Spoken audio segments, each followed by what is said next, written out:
Las mejores historias de terror. Un cuento de terror es un relato literario que intenta generar sentimientos de miedo. Historia número 1. Un grupo de amigos de no más de 10 años estaban jugando en la casa de uno de ellos. Suena el timbre y uno de ellos atiende la puerta, era una niña de no más de 8. Que pasó a pedir un vaso con agua, el niño amablemente fue a cocina para buscar un vaso y dárselo, pero al regresar la pequeña ya no estaba. 3 días después suena el timbre, el niño abre la puerta y era la misma niña de la otra tarde, le preguntó por qué se había ido pero ella no le respondió, le pidió un vaso con agua. El niño algo confundido fue a buscar lo pedido pero al volver se dio cuenta que no estaba, él ya creía que era un chiste y cerró la puerta con furia. 5 minutos más tarde vuelve a sonar el timbre pero esta vez era una mujer llorando, le preguntó a él si había visto a su hija, ella mostró una foto de la niña que venía a pedirle el vaso con agua y el niño sorprendido le contó lo que había pasado, la señora no lo podía creer. La niña se había perdido cuando estaba por la calle con su madre. Intentó buscar a su mamá. Pasó mucho tiempo caminando, ya se sentía cansada. Buscó la primera casa que estaba a su alrededor y fue inmediatamente hasta allá. Llegó a una de las casas del vecindario y tocó la puerta. Toc, toc, toc. Después de algunos minutos abrió la puerta un hombre. Parecía un hombre gentil y amable. Dijo.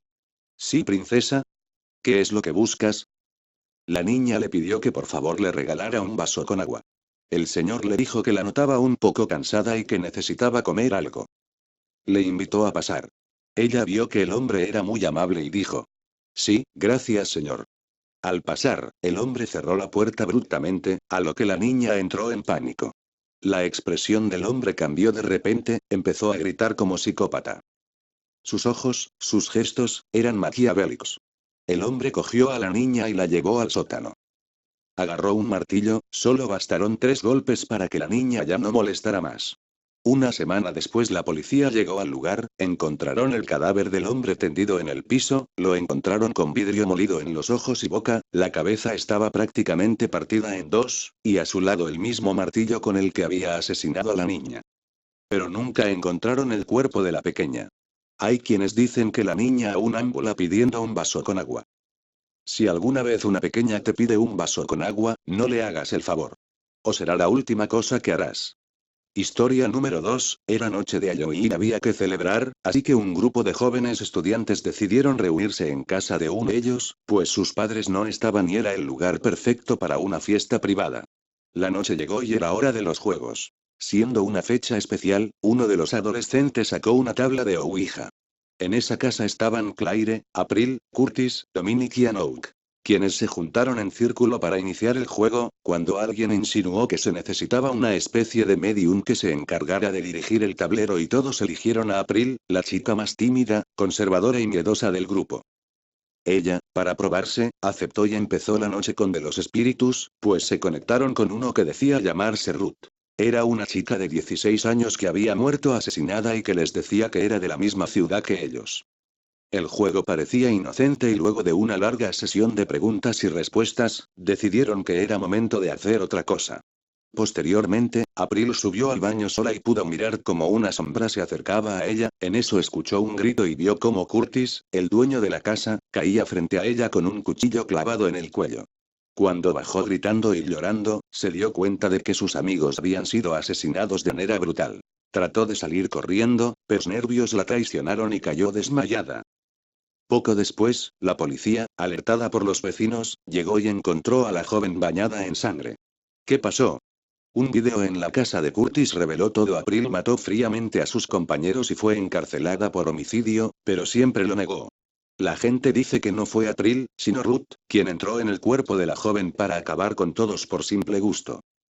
Historia número 3.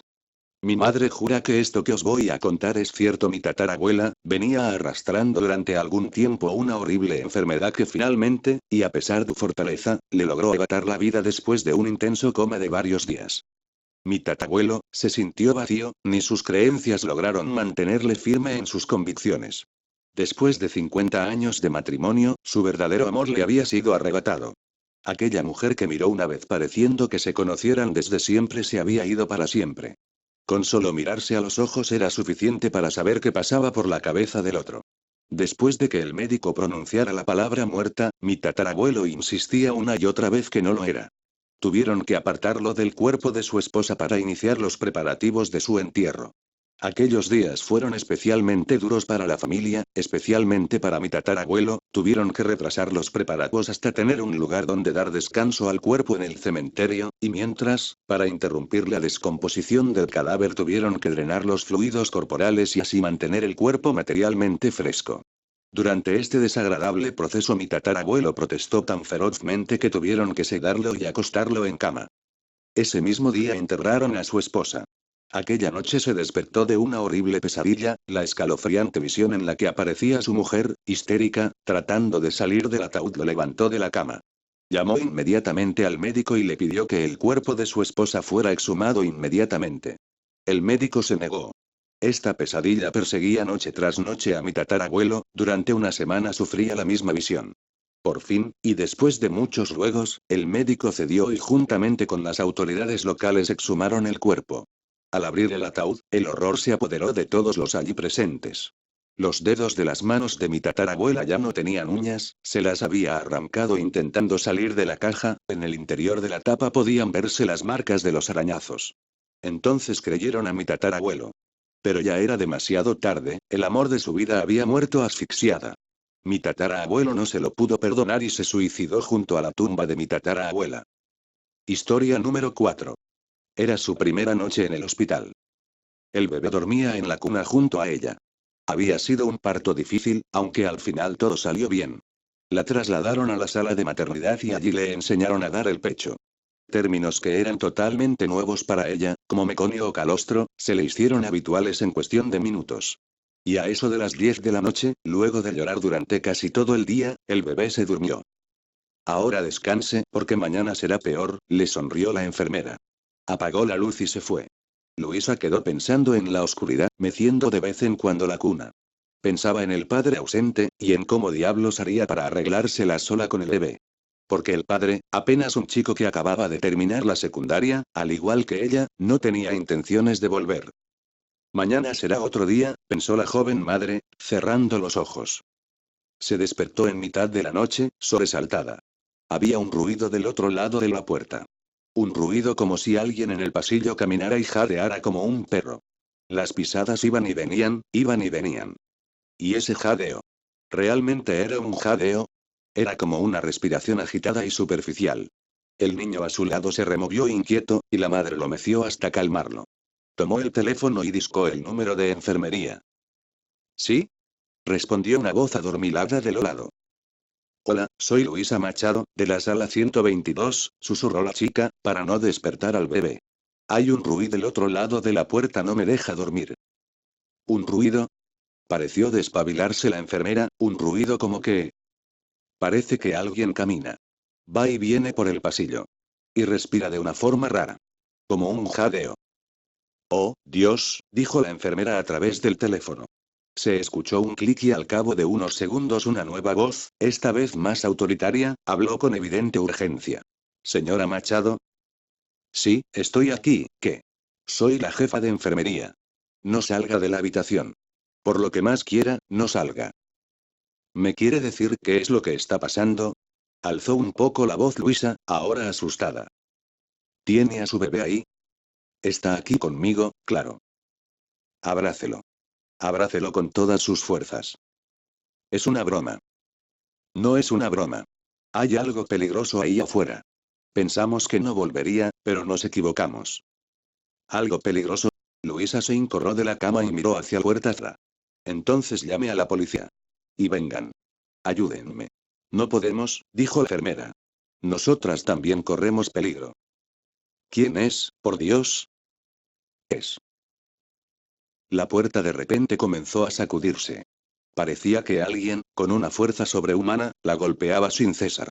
La respiración se había transformado en una especie de pavoroso grito de hiena, que resonó y se hizo eco en las profundidades del corredor. El bebé de inmediato se despertó y comenzó a llorar, sacudiendo los bracitos con violencia. Está golpeando la puerta. Gritó Luisa. No abra.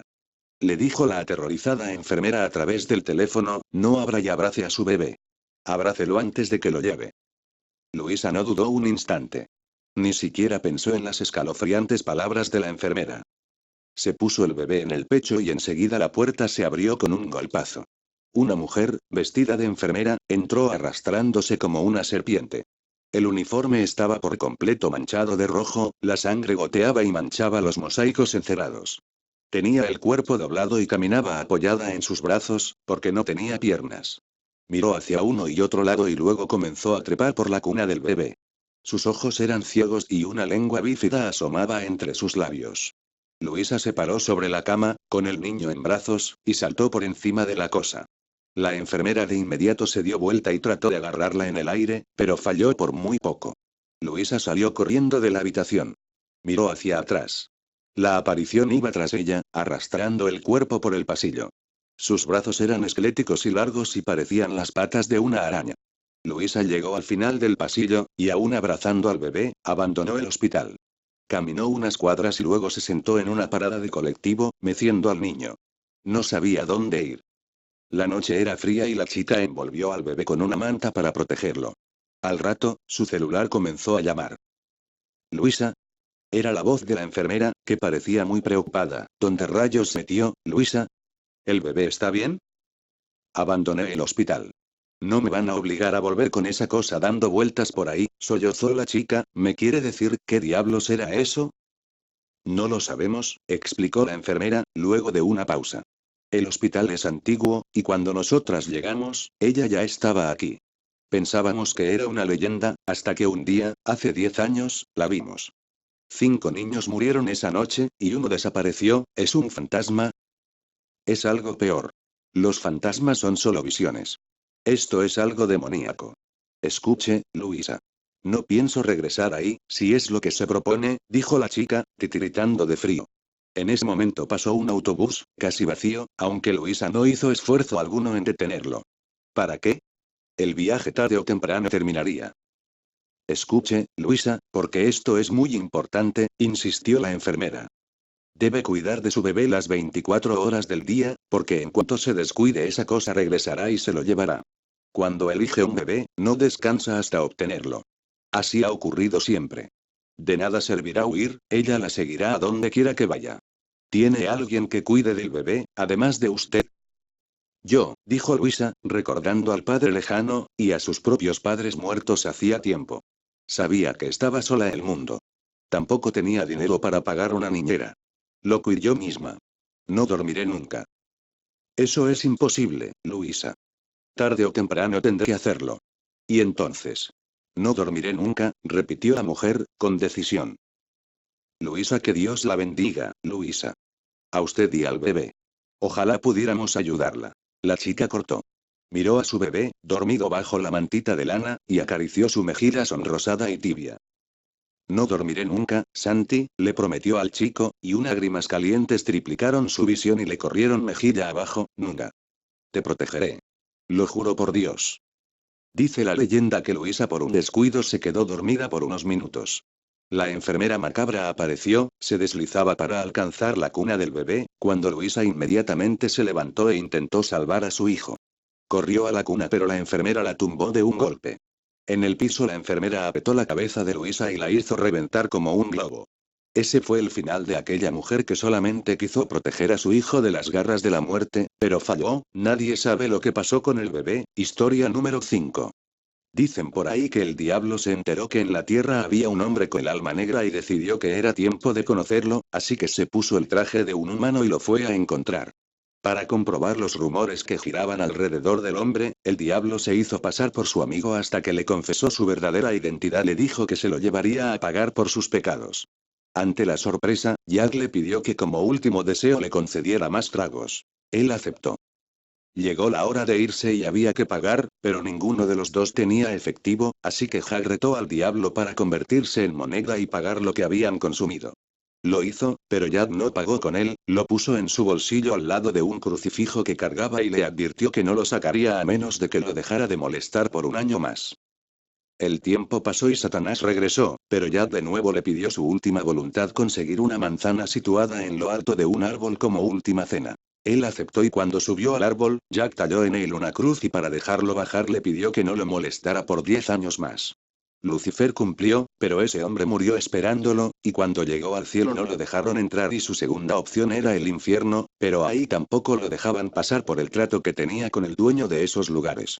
Fue entonces cuando Satanás decidió sentenciarlo a deambular por el mundo con un nabo de carbón ardiendo, como única luz para guiarlo. Dicen que de ahí nace la tradición de las calabazas como lámparas.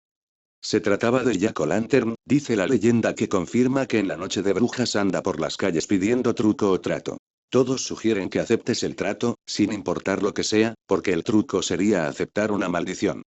Dicen también, que las calabazas con caras horrorosas se utilizaban para esperar a Jack y cualquier ente peligroso. Historia número 6. En un pequeño y escondido pueblo había una casa abandonada sobre la que se contaban muchas historias. Un día de Halloween, 4 amigos Raúl, Fran, Carolina y Lorena, se acercaron para inspeccionar, pero antes de entrar escucharon un grito y decidieron marcharse. Por la noche, a la hora de pedir caramelos, ellos se seguían preguntando quién podía haber estado en aquel lugar y decidieron acercarse de nuevo. No era aún las 12 de la noche, pero al llegar sintieron un escalofrío. Entraron y cuando iban caminando, una muñeca porcelana cayó en su camino. No pareció espantarles y siguieron el rumbo. Encontraron 2 sillas frente a una chimenea donde había una vela y una caja de música que de la nada se abrió y empezó a sonar. Asustados, buscaron la forma de salir, pero unas sombras los alcanzaron y ahí comprendieron todo como en una película. Pudieron ver a una niña de unos 11 años jugando a la ouija mientras sus papás estaban abajo haciendo caricias a su hermano, un bebé. En lo que pareciera un impulso, ella tomó un hacha y bajó a la sala donde mató a sus padres y hermano. Los 4 niños comprendieron que la niña se sentía celosa por el robo de atención y decidió vengarse. Cuando intentaron salir, dicen que la infanta los maldijo, y desde entonces, cada noche de Halloween, Raúl, Fran, Carolina y Lorena visitan esa casa y pasan horas jugando con el espíritu. Historia número 7. Esta historia la vivieron María Tillotson y su hija Ellen, de 26 años. Ellen vivía en un edificio de apartamentos al otro lado de la calle donde vivía María. Una noche, Ellen dormía profundamente cuando se despertó al escuchar fuertes voces. Era su madre que gritaba: Ellen, ¿estás ahí? Déjame entrar. Ellen se dirigió a la puerta y al abrir se encontró con su madre nerviosa.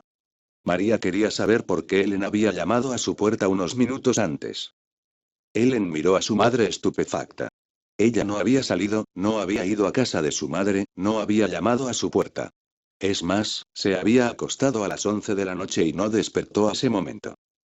Que aquello no era posible porque ella le había visto y había hablado con ella. Es más, según María, Ellen le dijo que fuera inmediatamente a su casa sin hacer preguntas. Entonces un estruendo las dejó atónitas y madre e hija corrieron para asomarse por la ventana en la acera de enfrente. Había un escape de gas y como consecuencia había provocado una explosión en el edificio donde vivía María. Si en el primer caso María salvó la vida, aquí de nuevo hay un caso de premonición. El 20 de octubre de 1966, una niña galesa de 9 años llamada Jenny May Jones, le dijo a su mamá que había soñado que iba a la escuela y al llegar vio que el edificio desaparecía, que una cosa negra la había aplastado. Al día siguiente fue a la escuela como de costumbre. Y 500.000 de toneladas de carbón de desecho se deslizaron sobre el pueblo minero matando a 139 personas, la mayoría niños, y entre ellos Jenny. Hay cosas que aunque parezcan malas te pueden salvar la vida. Nunca dudes de tu mente. Historia número 8. Rodrigo era un hombre joven y con la vida resuelta. A sus 27 años era millonario y vivía solo, porque sus padres murieron y lo dejaron bien acomodado. Era arrogante y prepotente y no trabajaba. Una noche de brujas iba por la calle cuando vio que con motivo de Halloween, había un mercado donde sobresalía la carpa de una mujer que decía era una bruja. Él no creía en brujas, pero decidió que era buen momento para comprobar que todo era una farsa. Cuando llegó se encontró en una carpa oscura donde unas velas alumbraban una mesa donde se encontraba una anciana que lo invitó a sentarse. A Rodrigo le pareció una mujer repugnante y cuando ella le preguntó qué es lo que quieres saber, solo le contestó: vengo a ver cómo te equivocas. La bruja respiró y le supo decir quién era él, pero sin olvidar recordarle que siempre pasaba por encima de todo y todos, sin importarle nada.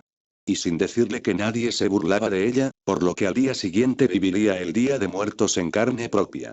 Rodrigo se marchó asustado y ni siquiera le pagó a la mujer aquella de nombre Mandrágora. Se resistía a creer en lo que le había dicho, pero no podía evitar sentir miedo, así que empezó a ingeniar una idea para no morir en esa noche de brujas. El joven regresó a su casa y se juró a sí mismo que no moriría por un accidente y que probaría a la mujer estar equivocada. Ordenó a sus sirvientes que quitaran todo lo que pudiera ser peligroso en la casa. Cerró el paso del gas, el agua, se quitaron lámparas y objetos de vidrio. Sintió que solo estaría más seguro, así que ordenó a todos marcharse y pidió al mayordomo amarrarlo a la cama para que no pudiera pararse y sufrir algún accidente. Su empleado lo hizo.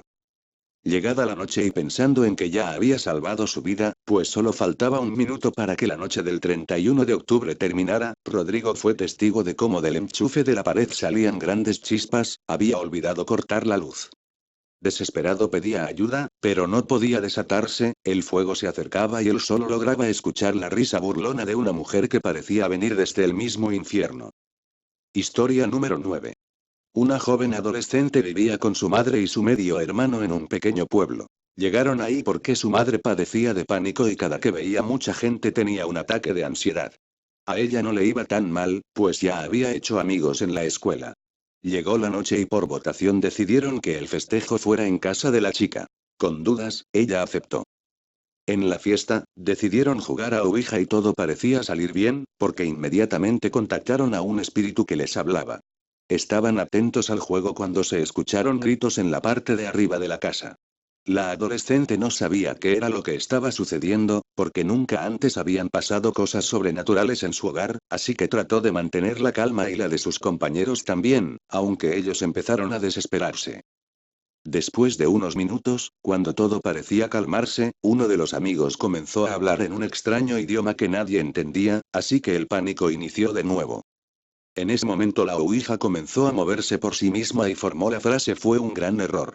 El tablero se movía de manera constante y en eso la adolescente vio algo que no pudo creer a su padre.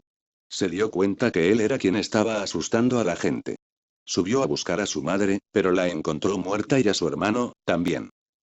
¿Por qué los mató? La chica halló el diario de su madre y en él pudo leer que su progenitora lo asesinó, tanto a él como al padre de su medio hermano. Él juró venganza y la cumplió. Historia número 10. Héctor y Raúl eran buenos compañeros de clase, así que Héctor decidió invitar a su amigo al pueblo de donde era originario. Ahí, la celebración de los muertos era todo un suceso importante, así que Raúl aceptó. Llegaron al lugar, se la estaban pasando bien cuando se encontraron a un hombre, quien creían estaba borracho. Él les contó que muchos años atrás, en un día como ese, había perdido a su mejor amigo.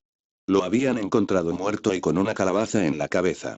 Los chicos rieron y no pusieron atención a la historia, porque creían que solo se trataba de un cuento, pero esa misma noche sucedería todo lo contrario.